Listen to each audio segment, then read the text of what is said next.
Thank you for taking the time to walk with us as we analyze some of the questions on the Panorama surveys administered to students in the Lee Summit R7 School District since spring of 2020. The 9 selected questions we'll be discussing are from the Student Climate and Equity surveys administered to 6th through 12th grade students. Starting with question number 2, how well do people at your school understand you as a person? This question is unanswerable by the respondent. The question is assuming the respondent knows how others understand them. The only way to find out how others understand a student is to ask them. This is not possible in a mass survey like this, as each student would have to respond about every other student in the school. Responses to this question provide no usable data to the surveyor. Conclusion: this question does not belong on any student survey. Question number 8. How much do you matter to others at this school? Like question number 2, this is also unknowable and unanswerable by the respondent. This question, much like question 2, can also be a trigger for students who are battling depression and suicidal thoughts. Asking a question as intimate as this through a cold survey taken on a Chromebook can even feel more isolating, especially considering the answer options. Some may argue that this is where people who are hiding their depression might feel more inclined to say they don't feel like they matter to anyone, but this doesn't improve their emotional state. Building a connection through empathy with a person in this battle does more in the healing process for depression than a cold survey does. Conclusion: this question does not belong on any student survey. Question number 10. Overall, how much do you feel like you belong at your school? This, like questions 2 and 8, can be triggering for those battling depression and suicidal thoughts. The answer options can even lead others to question whether they fit in, questioning who their friends are or how many friends they have. This is not a step toward creating a healthier school environment. Conclusion: this question does not belong on any student survey. Question number 11. At your school, how unfairly do the adults treat the students?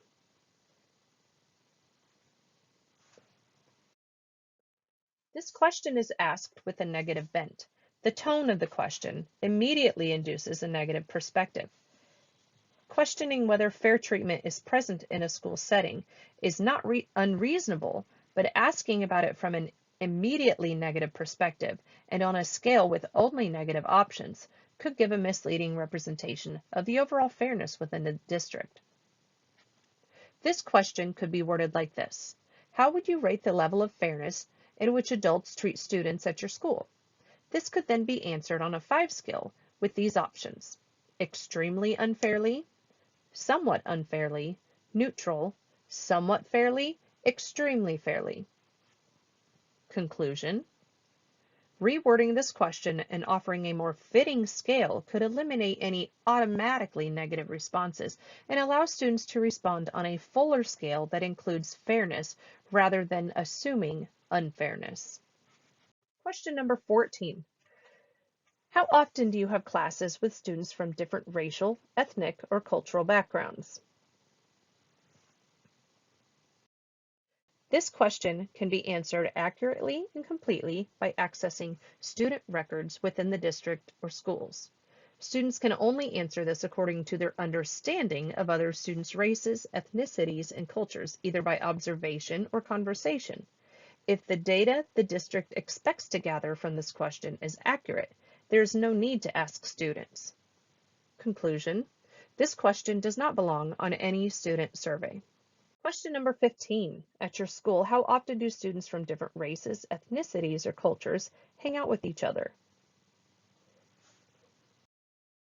What useful data is the district attempting to collect from this question? Is there an acceptable or unacceptable frequency of diverse hangout time? How will the district use the responses collected from this question to affect any future approach to the education? Conclusion: this question does not belong on any student survey. Question number 16. At your school, how common is it for students to have close friends from different racial, ethnic, or cultural backgrounds? Again, What useful data is the district attempting to collect from this question? Is there an acceptable amount of diverse friends? How does the district plan on using the data collected from responses to this question? What changes would the district have to make within its limits and abilities to have any effect on the level of diversity in friend groups? Conclusion: this question does not belong on any student survey. Question number 19. How often do you think about what someone of a different race, ethnicity, or culture experiences? This question investigates the regularity and content of a student's thoughts. No matter how a student responds to this question, some form or variation of racism could be detected. If a student responds that they almost always think about it, it suggests that they are viewing the world through race, ethnicity, and culture often, meaning everything is filtered through that lens. This could suggest they are sensitive to these variables and seek understanding, but it could also suggest that they are so sensitized to race, ethnicity, and culture that they might have trouble seeing others purely for who they are as a person, regardless of their race, ethnicity, or culture. If a student responds that they almost never think of these experiences, that might suggest that they are insensitive to race, ethnicity, and culture because they don't consider it when thinking of others' experiences. However, their rare consideration of these variables when thinking of others' experiences could also be evidence that they think of people in a more inclusive manner by not even filtering their worldview through a lens of race, ethnicity, and culture. Instead of categorizing people in their mind according to these descriptors, they think of people in a more relational or experiential way. This could be considered the most racism-free worldview. Conclusion: this question does not belong on any student survey. Question number 25. How well does your school help students speak out against racism? How is racism defined in this question? This concern is reasonable because the educational equity consultants, the group contracted for professional development for district teachers, defines it as, quote, racism is a complex system of beliefs and behaviors which are both conscious and unconscious, personal and institutional. They result in the oppression of people of color and benefit the dominant group. It is a system grounded in the presumed superiority of the white race. A simpler definition is prejudice plus power equals racism, end quote. If this were to be the working definition of racism in this survey, this question is neglecting any form of racism against anyone who isn't a person of color. Racism is more broad.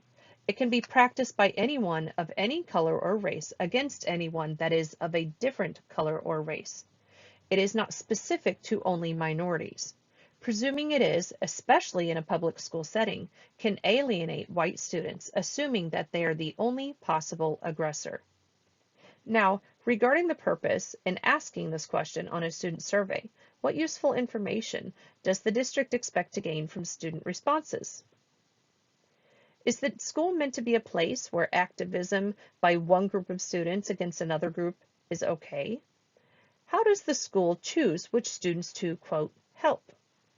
If we continue with the working definition of racism, this would suggest that the school is now being judged on how well they speak out against white students. How does this approach of racism create a healthier school environment? If the goal is to remove racism from the district, assuming racism is occurring on such a large scale that it becomes a high priority, there is a healthier way to do that without alienating the current majority of the student population. A healthier approach would be to set rules and expectations as to how students are to behave in the school setting. If someone is being mistreated based on their race, consequences for the behavior must be administered. Outline expectations of behavior and instruct how they are to be the standards district-wide. Encourage those expectations and even reward students, as well as teachers, when these standards are being practiced. Expecting a school to be reactive to racism by, quote, helping students speak out against racism, end quote, puts the school in activist mode. However, setting standards of behavior that garner respect and self-control foster an environment that prevents racism by removing the behaviors that nourish and coddle it. Conclusion: this question does not belong on any student survey. The wording of several questions on Panorama surveys is cause for concern. There's reason to question the motives behind the chosen questions and the goal for collecting such responses. Before allowing your student or students to take these surveys, read them and consider these questions. What is the question really asking? What useful information could be produced by this question? How can responses to this question improve the school experience? Is there anything that stands out as a red flag? Is it okay for my student's teacher, school administration, and district administration to collect this information? Remember, you are in charge of your child's education. Ask questions when something doesn't seem right. Contact your school administration if you would like to opt your child out of Panorama surveys. If you choose to opt your students out of the surveys, be sure to inform your student that they are not to take the survey if it is sent to them.